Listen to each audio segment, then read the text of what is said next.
Teofimo Lopez versus Subriel Matias has a high likely chance of happening next year, and I'll tell you why. Because Subriel Matias' manager confirmed that Teofimo Lopez' team has already given an offer to fight on February on Super Bowl weekend.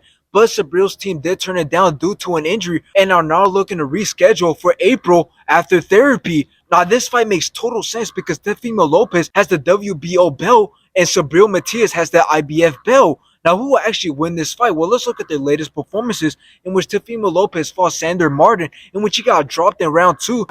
Right on the top of the nose. Oh, Martin hurt, but recuperated and won the fight by decision. And the new NABF Junior Welterweight Champion, the Takeover, Teofimo.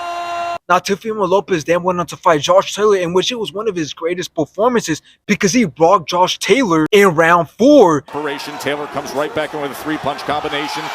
Sent off balance that time. And then after this, Teofimo Lopez was just having fun in that ring because then he landed a jump jab in round 8.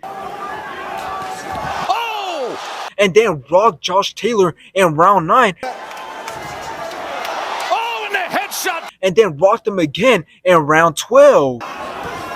And then you get he sets him off balance. And obviously Teofimo Lopez won by decision. And new WBO lineal junior welterweight champion of the world. Now, Subriel Matias' performances do not last that long because nobody wants to fight him after round 5, as we see in his recent performances, in which he fought Jeremiah's Pawns, in which he dropped him at round 5. Maybe doing a little better.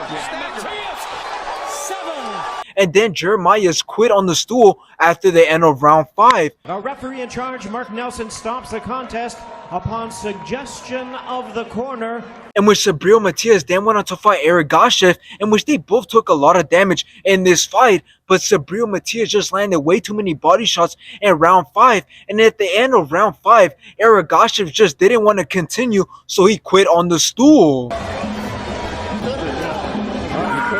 Subriel Matias is successful. Now, here's the thing. If you look at Subriel Matias' resume, you would assume that he is a very dangerous opponent for Teofimo Lopez, since on paper he has 21 bouts, only has 1 loss, and those other 20 wins are coming by way of knockout. But here's the thing. Those 20 knockouts are against nobodies. And maybe it's just me, but I can guarantee you most people cannot name 3 of Subriel Matias' opponents unless you're a big fan. But besides that, I can guarantee you most people can. Now, I also don't want to take anything away from Subriel Matias or sound like I'm biased towards Subriel Matias. But here's the thing. Not only has he not fought worthy opponents, but if you watch his fights and you pay close attention to his fights like I did, you will realize that he isn't that quick. After all the hype I've been hearing about Subriel Matias, I was surprised when I found out that he isn't even that quick. It's even almost enough to say that he's slow.